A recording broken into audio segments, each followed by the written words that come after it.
Манзара, үз эшен кунакхана белән дәвам итәм. Бу көннәрдә Казанда Бөтен дөнья татар конгрессының 8-нче съезды гөрләп узды һәм ул үз эшенә 1500 делегатны сыйдырды. Алар арасында Мәскәү шәһәренең штаб татар оешмасы координаторы Гөлнара Яруллина да бар иде. Ул бүген безнең студиядә. Гөлнара, хәерле көн. Сәмсез. Гөлнара, билгеле булганча, сез менә әлеге съездның даими катнашучысы, делегаты ничәнче тапкыр быел катнашасыз? Быел без инде һәр елны катнашырга йөрибез.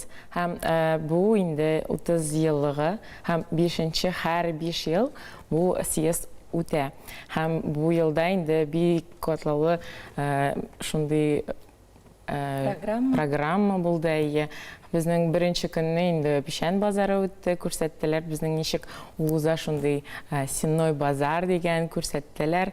Анда бөтен программа шундый актив һәм Камал театрындагы актерларны уйнаттылар. Безне алар белән таныштырдылар. Бездә дә алар белән таныш инде Мәскәүдә алар бездә килгәндә безгә кунакка киләләр. Яшь кунак. Әйе, бездә яшь кунак. Biz алар өчен шундый кичәләр уздырабыз. Хәзер инде бу елы алар сезнең өчен. Ничәнче тапкыр сорый башлаган идем мин. Үзегез менә ничәнче тапкыр киләсез? Мин инде 3нче тапкыр. 3нче.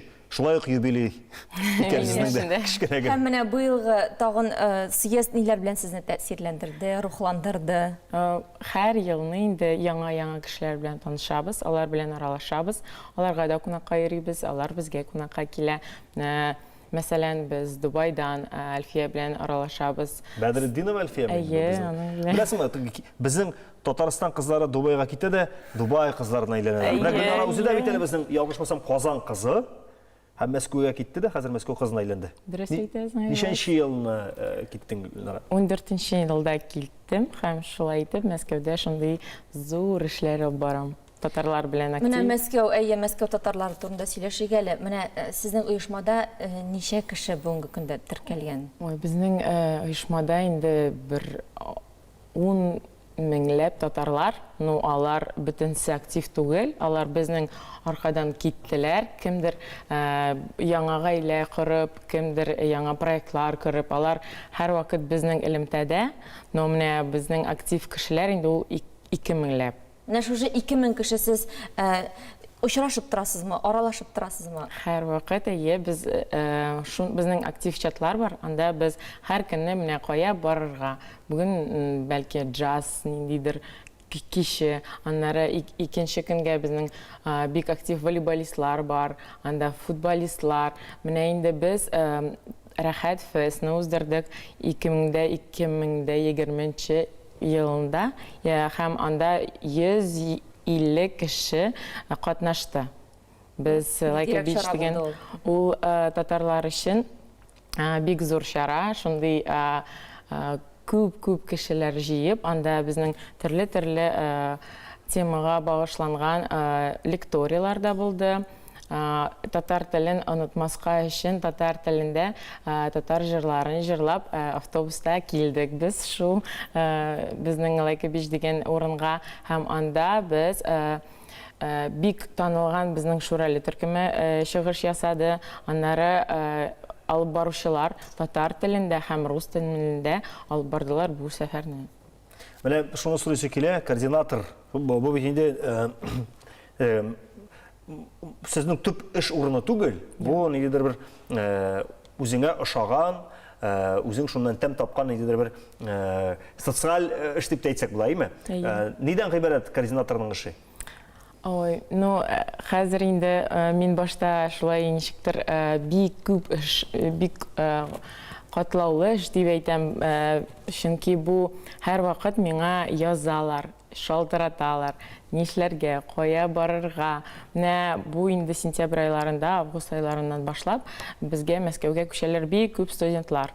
Аларны белән бик зур эш алып барабыз, якшәмбе яшьләр кичәсе, шундый кичәләр бар, алар өчен генә Например, яңа кешеләр киләләр Казаннанмы, алар менә миңа там шалтыраталар да әйтәләр, вот сезнең татарлар битек актив җыеласыз, кая керергә, ничек алар турында белергә, шундый кешеләр турында. Менә мин аларны шундый, алар өчен отдельный чатлары бар, анда кушабыз да, һәм якшәмбе аларны таныштырабыз. Алар менә әйтә, мин ничектер үзем генә оялам килергә. Без аны наоборот бу безнең төркемгә кертәбез һәм аларны ничектер адаптация үткәрәбез Мәскәүдә, шулай итеп. Миңа калса бу бик яхшы, чөнки инде чынлап та чит шәһәргә килеп төшкән татар баласына сез инде үз гаиләсе, үз туганнары кебек шулай киң кыла җәеп каршы аласыз. Шулай да менә шулкадәр җылы, рәхәт очрашулар, ләкин шулай да татарларга менә анда нәрсә җитми? Татар телендә аралашу бармы, җитәме сезгә? Аралашу бар, бәлки җитеп бетми дип уйлыйм. Бөтенсе менә бит Мәскәүлеләр дә Мәскәүгә килгән, күчкән кешеләр, алар бик татар телендә онытып бетәләр и сөйләшмиләр. Аларга кирәкми дип йөриләр алар. Һәм без һәр кичләребезне татар телен онытмагыз, татар телендә башлыйбыз һәм һәр вакыт татар телендә җырлар җырлатабыз. Яңа аксакаллар белән кичәләр уздырабыз. Алар өчен менә татар телен онытмас өчен шундый проблеманы күтәрәбез. Һәм менә съездга әйләнеп кайтсак, нинди теләкләрегез бар? Саубулашыр алдыннан берничә теләк әйтеп китсәгез әйбәт булыр иде. Әйе, минем өчен съезд бик ошады. Яңа кешеләр белән бик күп яңа визиткалар алдык һәм менә бу съездда мин бик күп яшьләр белән танышырмын дип өметләнеп калган идем. Бәлки бу съездда өлкәннәр күпрәк булган иде. Һәм менә бу съездга минем шундый мөрәҗәгатем бар. Яшьләрне дә бик күбрәк чакырыгыз, алар бит инде безнең нәсел дәвамчылары. Демәк, 35-нче съездга күбрәк кереп калабыз яшьләр.